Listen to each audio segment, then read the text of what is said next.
Diketahui, komedian Sule tampak bertolak ke Thailand. Saat di sana, ia terlihat pergi ke salon untuk mengubah gaya rambutnya. Melalui channel YouTube-nya, Sule membagikan kegiatannya sewaktu ke Thailand. Usai bercerai dari Natalie Holzer, ia kini memilih mengubah gaya rambutnya. Sule mengatakan, jika ia memang ingin penampilannya jadi berubah, usai dari Thailand, Sule pun mencari salon yang bisa melakukan ekstensi rambutnya. Setelah menemukan salon, Sule pun terlebih dahulu memilih rambut yang akan dipakainya. Karena saat itu salon sedang penuh pengunjung, maka Sule harus menunggu sekitar 3 jam. Proses pengerjaan ekstensi rambutnya sendiri memakan waktu sekitar 2 jam. Sule menyebut jika proses pemasangan ekstensi rambutnya itu merupakan kali ketiga untuknya.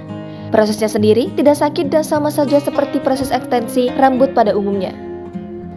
Untuk memasang ekstensi rambut tersebut, Sule harus merogoh kocek 11.000 baht atau sekitar 5 juta rupiah. Rambutnya yang pendek pun seketika berubah menjadi panjang. Dengan rambut baru panjang dan pirang, penampilan Sule pun jadi berbeda.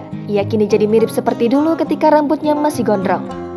Sebelum keluar dari salon, Sule terlihat sempat menggoda pengunjung di sana. Pengunjung itu pun sampai dibuat tersipu malu dan tertawa karena tingkah Sule.